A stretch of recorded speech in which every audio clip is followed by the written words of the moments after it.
Hey everybody, welcome to my first video in a series of videos to help you get a little bit more familiar with how to use Microsoft Excel. The purpose of these videos is to just get you to the point where you can use Excel for doing things like creating data tables, doing calculations with your data, and even making some really cool graphs and charts so that you can use them in your science class. Excel has tons and tons of features, the vast majority of which you're not going to need to know how to use. So I'm going to start off with this first introductory video, and this is really geared towards those of you who have very little or even no experience with Excel at all. So I've opened up an Excel file here, and you'll see that there is a big empty workspace here with sort of a grid, and across the top of the grid are labels, letters of the alphabet. These are called columns. So if I click on one of them, that's column B, that's column C, column F, and so on. It goes all the way to column Z and beyond. Now the likelihood that you're going to need to use any columns past column Z is pretty slim, so I wouldn't worry about that area of the Excel file. Now, down the left-hand side, you'll see not letters of the alphabet, but numbers. So there's 1, 2. These are referred to as rows. So this is row number 6 right there. If I click on it, there's row number 13. And you can see it fits all the way down to row 25 on the screen, but if I scroll down, it keeps going and going and going, and it goes on to many, many thousands of rows. Now, just like the letters and the columns, the likelihood that you're going to need to use all of that space is pretty slim. So we're going to stick with this first little section right here. Now, if I was to click on just one of these little boxes, like let's say this box right there, I3, that's called a cell. This is cell I3. This is cell I4, I5, I6. There's J6. Now the purpose of knowing what each of these cells are identified as is because it makes it a lot easier later on for you to identify something that's inside of that cell. Like for example,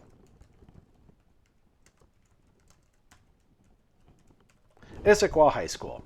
So I have typed the words Issaquah High School into cell I3, and you can see it. It's listed across the top here, and it's here in the boxes in the workspace. Now, the way that it looks right now, it looks like it's spilling over a little bit into J3 and K3, but it's not.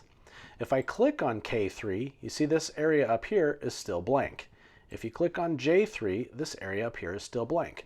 Where Issaquah High School is in I3. Now that might not seem like it's that big of a deal, but what if I type something in to cell J3, like the word science? Now if I click away from that, it looks like the word science has covered up high school, but it's in fact still there. See, look, I3, Issaquah High School, still there, but it looks like it's hidden down here. So how you can get around that is by changing the width of the column. You can see that all of these columns are set up to default at the same width.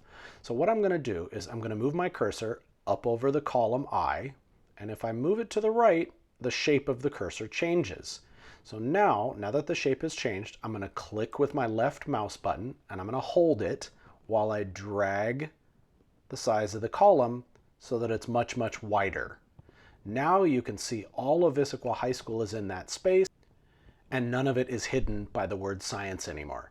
Now, I can do the same thing with the height of the rows as well. So if I go here to row 3, and you can see my mouse on the far left, and I move down, the shape of the cursor changes. I'm going to click, I'm going to hold, I'm going to drag, and it made the row a lot taller. So now I have a wider column and a taller row.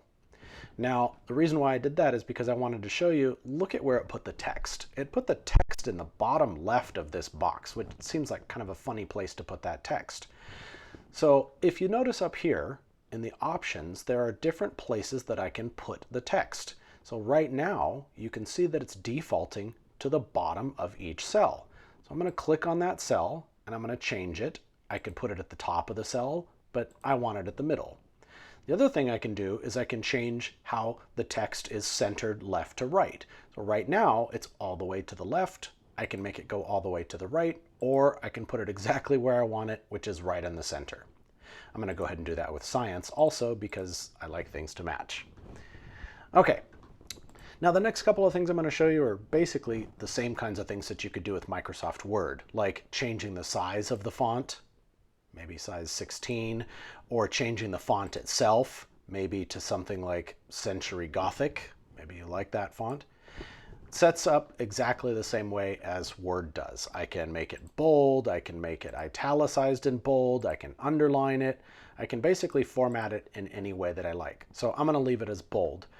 I can also change the color of the font. So I'm going to go ahead and let's make this Issaquah High School purple. I can also change the color of the cell itself. I'm going to go ahead and make it yellow. There we go.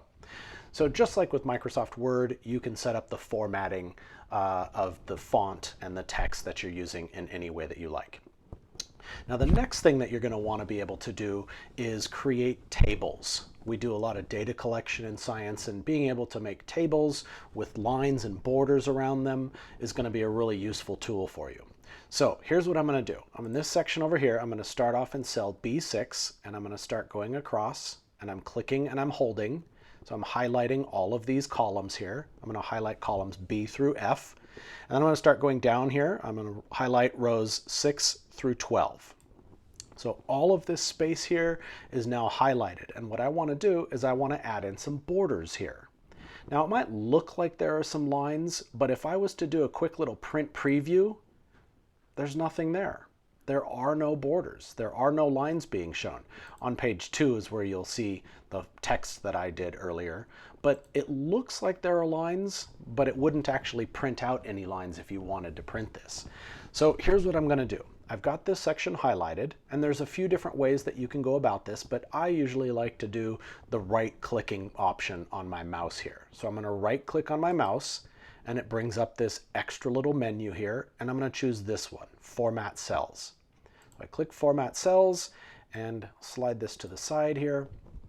We have a bunch of options up here, but the main one that you're going to want to deal with is this one, Border. I'll open up the Border tab here, and I have a bunch of different options for what I want the lines of my borders to look like, and I have a bunch of different options for where I want to put those lines. There's double lines, there's single lines, there's really thick lines, there's really thin dotted lines. I'm going to go ahead and go with just this really simple thin line. And what I want to do is I want to put lines around the very outside of the box, and it's going to show me what it'll look like when it's done. And I want lines on the inside as well, so it'll draw a nice grid for me. So if I click OK now, there it is. Now I have the boxes. And if I show you on the print preview, you can see there it is. There's what my data table will look like.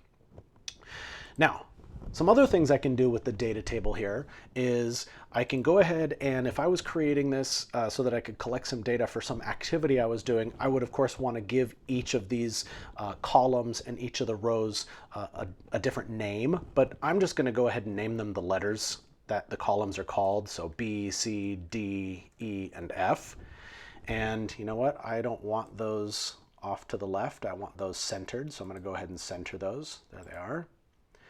And now what I can do is I can go ahead and actually start entering some data into these sections if I wanted to. Maybe I'm collecting some numerical data, for example. Okay.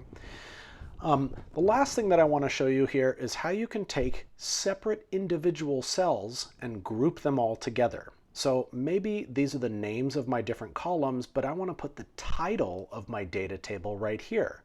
So I'm going to go ahead and highlight all of those cells. And I'm going to use this option right here, Merge and Center. So right now I have 1, 2, 3, 4, 5 cells. But if I click Merge and Center, now what do I have? I have just one really long cell here. So let's go ahead and call that the title of my data table. Of course, that's a pretty awful title. You would need to come up with something a little better than that. All right, so that's how you can sort of format what you want your data tables and whatnot to look like. A couple of other things that you may need to know how to do are how to add in columns. Like let's say I remember, oh darn, I forgot I need to have actually 6 columns, or maybe I need an extra row added in. So here's what I can do. If I click on a column here and I do Insert, and I do Insert Sheet Column, There we go. It added another column in here for me. So now I can go ahead and rename those, and now I have 6 columns. What if the same thing happens and I realize, oh darn, I need another row added in here? I can go ahead and click right there. I can do insert sheet rows, and now it added in another row for me.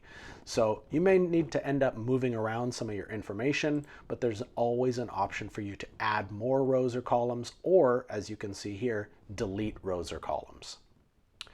All right, so that kind of does it for my first video. I hope that kind of helped you figure out how you can do some simple formatting and styling techniques with Excel. In the next video, I'm going to show you how you can do some really basic math calculations. All right, thanks. Till next time.